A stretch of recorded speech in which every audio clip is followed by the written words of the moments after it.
Hello and welcome back to another one of Paul's beer reviews. I hope you're doing well today. I've been shopping in M&S and I found some new beers, and one of them in particular took my interest because it's from a brewery that I really rate. It is Polly's from Wales, and this is a can from them, and it is called Whut. W-H-U-T. So I automatically go Whut. So there you go. So there's a 5.1% pale ale. The Polly's logo, the teardrop logo, unmistakable. They've gone for a kind of a camo black and blue colour, which is very cool. I do like that. Yeah, pale ale, brewed with Brew One, Citra and Mosaic hops. Brewed and packaged, Polly's Brew Co. in Mould, Flintshire. It's got water, gluten, malted barley, oats, wheat, hops and yeast in it. Drink fresh. Date on this is good till the middle of December, so relatively fresh for a Polly's beer. So there you go. M&S, I paid £3.50 for it. Should we get it open, see if it's any good? Polly's are an exceptional brewer. You'll be pushed to find a brewery that are making better, at least consistently better, pale ales and IPAs right now in the UK. They are smashing it out of the park. Putting the beer into a supermarket is always a risk. When you're as good as what Polly's are, you kind of do expose yourself a little bit, because when you do put a beer in a supermarket, people ain't silly.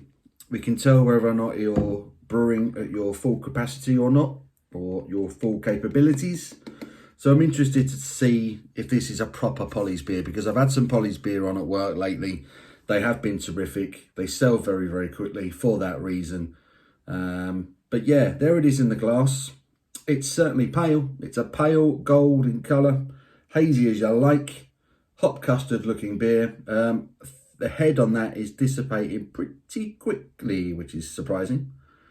5.1%. Not much in the way of lacing on the glass. It looks very thin. The aroma as I poured it out of the can was lovely. So I'm going to get my snout in and have another proper go on it. And it does smell lovely. It is a proper hoppy New England style aroma. So loads of passion fruit and pineapple and mango, a bit of grapefruit. It's a proper fruit bowl, fruit punch of an aroma. And it's not in a rush to go anywhere either. It doesn't it's not fading. It's a proper concentrated tropical fruit. I wonder if that aroma is a little bit too concentrated. I don't know, I'm knocking it before I've even started. Should we get stuck in? Cheers.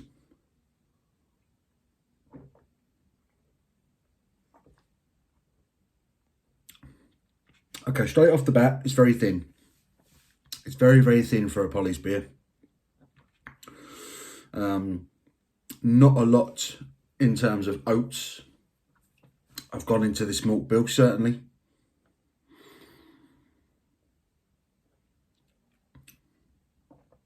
But it has got quite a prolonged fruity, hoppy character to it. But it's really thin. Gentle carbonation, which does help throw that kind of tropical fruit, hoppy flavours around at you.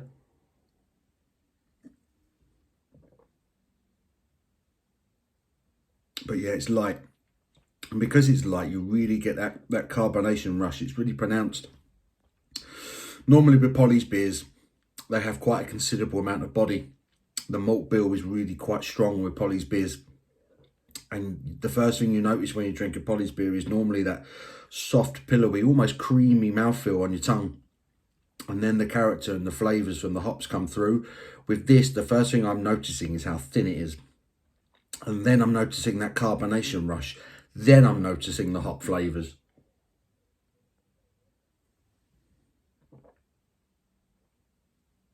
So straight off the bat,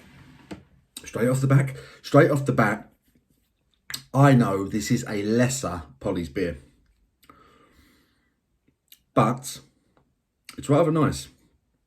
It's very drinkable. And at 5.1%, and for £3.50 a can, I will tell you this off the bat, again, you could do a lot worse.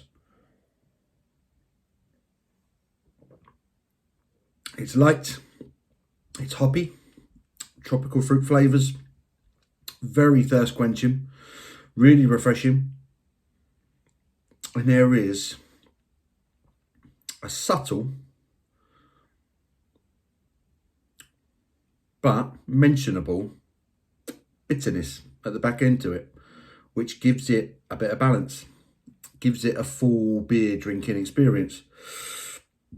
For a light supermarket pale ale, that's a decent one. That's a decent one. It is not one of Polly's best.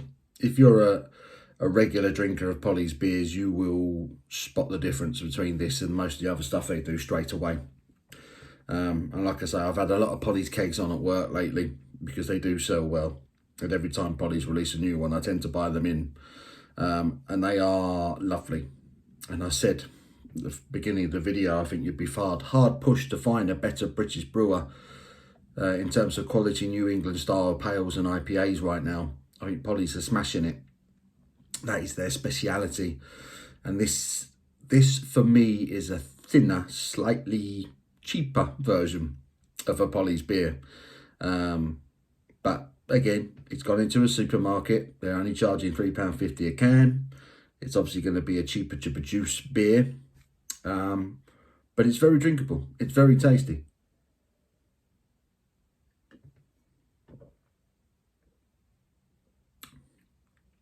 Yeah, light mouthfeel, well carbonated, lots of tropical fruit, stone fruit. There's a bit of peachiness going on with it, but there's mango, passion fruit, pineapple, orange. It's nice. It's a good beer. It's a decent beer. It's just not up to Polly's usual standards. It's a supermarket Polly's beer, make no mistake about it, but it's a good one.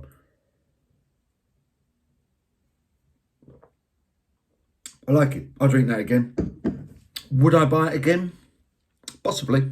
Possibly if I was if I wanted a bit of a fridge filler and I was passing by an M&S, I'll probably buy a few more cans of that. I think for £3.50, that's quite a nice beer. It's quite a nice beer. I like it enough to give it a solid 7 out of 10. That's not bad for a supermarket pale ale. Polly's with their Whut pale ale, 5.1%, 7 out of 10 from me. I hope you've enjoyed this review. Give it a thumbs up if you have. Till my next one, you take care.